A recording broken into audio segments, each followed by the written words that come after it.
Hey guys, so one of the most interesting people in Silicon Valley for me is Andrew Mason. He's the guy that founded Groupon, the site that let you join with your friends to buy coupons. Well, it was a wild roller coaster ride for that company, and Andrew eventually decided to get off when it sort of fell from its heights. He became one of my favorite people though, because immediately after he quit, he decided to record an album of what he called inspirational business music, and only then did he move on to his next big idea.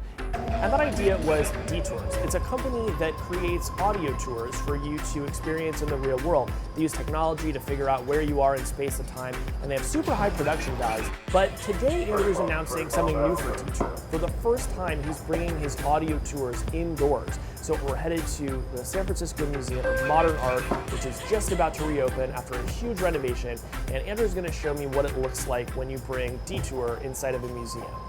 You've been here working on Detour for the past couple of years. Until now, it's been an outdoor phenomenon. Today, you're bringing it indoors. Tell me a little bit about what you've been working on. About a year ago, we met up with the folks at SF MoMA. We said, look, the stars are perfectly aligned. We're a block away from you.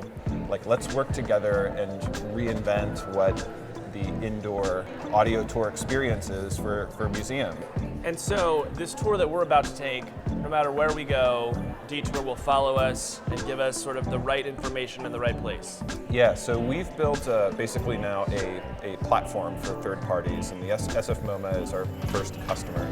It knows what room you're in, and it'll automatically show all the artworks in the room on your phone with just one tap, and you can play the audio associated with those artworks. Or we have these walks that are maybe 15 to 30 minutes, and there's going to be about 10 of them when the museum opens in a couple of weeks. This will be one of the first times that an outsider has taken one of these indoor detours. Yeah. So it could go great, or it could go disastrously wrong. It could go disastrously wrong, but you'll edit that all out. Of course, of course. Yeah. All right, let's go check it out. Come with me over to the glass railing and let's look out onto this grand atrium. Come in. You will see Picasso's and Matisse's and other early modern artists. Keep going straight ahead. And look closer, even closer.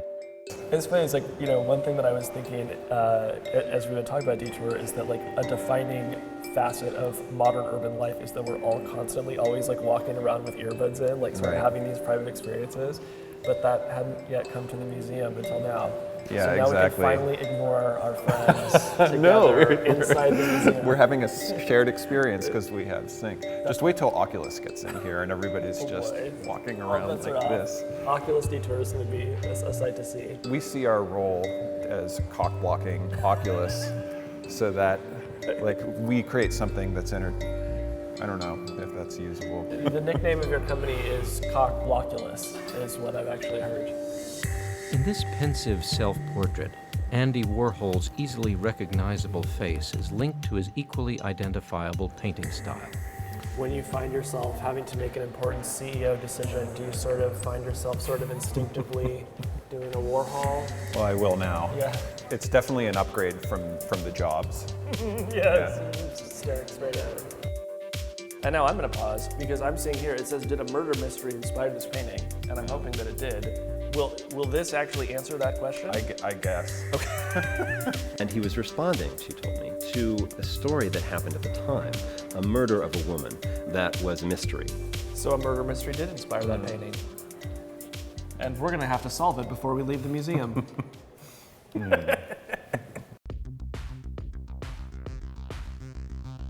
So a lot of times when an entrepreneur leaves the company they started, they wait a little bit and then start another version of the exact same company. That is not what Andrew Mason did with Detour. And that's kind of what I like about it. By creating these sort of very personal, handcrafted audio tours, they made something that's very hard to reproduce.